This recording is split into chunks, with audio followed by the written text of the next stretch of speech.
If your ponytail feels thinner, your part looks wider, and you're seeing more hair in your brush, I want to show you what's helped me the most. It's my overnight scalp routine using rosemary oil for hair growth. I'll show you exactly how I do it, why Rosemary works, and what to look at if your thinning hair is a sign your body is running on empty. Let's get into the routine. My #1 topical solution is rosemary essential oil mixed with organic castor oil as a simple scalp massage. Here's my exact mixture. I take 3 to 5 drops of rosemary. I mix it into a spoonful of organic castor oil, and I massage it into my scalp before bed.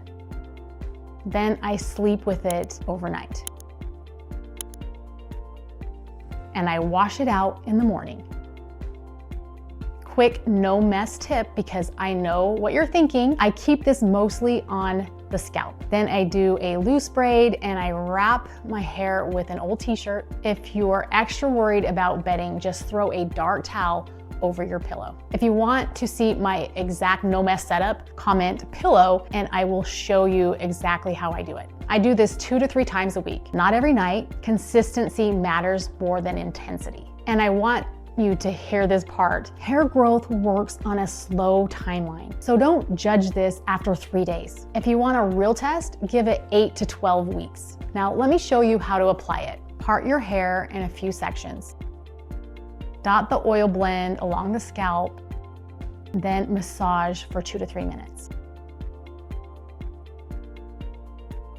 You're not just rubbing product in, you're telling your scalp, hey, we're supporting blood flow here. Then you're done overnight. Wash in the morning. Now here's why rosemary works for hair growth. And let's talk about the why in normal language. There's research showing rosemary oil can perform similar to a common hair growth medication over several months with fewer side effects for most people. Here's what rosemary seems to do. It supports circulation to the hair follicle. It supports a healthy scalp environment. It can calm irritation and inflammation. And it provides antioxidant support. So it's not magic, it's physiology. And castor oil plays a different role. Castor oil helps moisturize the scalp, it supports the skin barrier, and it creates a healthier environment for that follicle to do its job. So think of it like this. Rosemary is the signal, castor oil is the support. Now, if your hair is thinning, it's not usually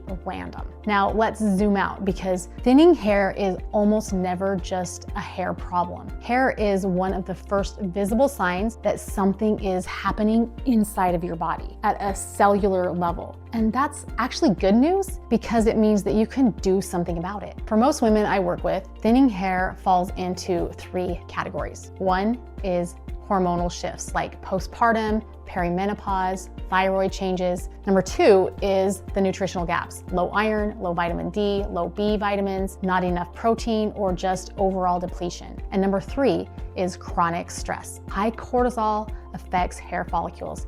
And if you've been in a long season of stress, your body will prioritize survival over hair growth. So yes, use the oils, but if your hair loss is continuing, don't ignore the root causes. I was born with really thin hair. Then I had 6 kids. It would thicken a bit during pregnancy, and then after each baby, I would lose it again. Add in hormone changes with perimenopause, and there were seasons that I felt like I could see more of my scalp than my hair. The rosemary and castor oil routine helped the outside, but what changed everything was supporting my body from the inside too. Because if you're seeing aging and breakdown on the outside, those same patterns are happening inside your cells. So here's what I recommend as your simple protocol. 2 to 3 nights per week, massage the rosemary diluted in organic castor oil into your scalp for 2 to 3 minutes. Be consistent for at least 8 to 12 weeks. Hair works on a slow timeline. And at the same time, start supporting hair growth from the inside out. Real food, more protein, minerals and nutrients your body needs, and a high quality foundational supplement routine if that fits your season. For me, a powerful foundational supplement routine made a major difference. And if you want to explore what I use, I will link up my foundational wellness bundle below. Here are the most common mistakes I see. Expecting overnight miracles. using straight essential oils on the scalp with no carrier oil, using a cheap oil and wondering why nothing happens, doing it twice, then stopping. Not all oils are created equal, and hair growth requires consistency. If you tried rosemary before and didn't notice anything, it might not be your body, it might be the quality of the oil. And just a quick safety note, always dilute rosemary in a carrier oil before putting it on your scalp. Keep it away from your eyes. Oils are support, not a replacement for medical care. So here's your next step. Try the overnight routine 2 to 3 times a week. Track it for 8 to 12 weeks. And pay attention to the bigger picture: stress, hormones, and nourishment. If you're seeing hair changes and you know deep down this is about more than shampoo and oils, check out the High Capacity Wellness Blueprint. And if you want handholding as you make these shifts, I run a live 90-day round called Core 90 Reset, where we walk through the blueprint together. I'll link both below. This video is part of a series of real-life symptoms. Next up, we're talking bloating and digestion. And spoiler alert, it's deeply connected to how your hormones and hair behave.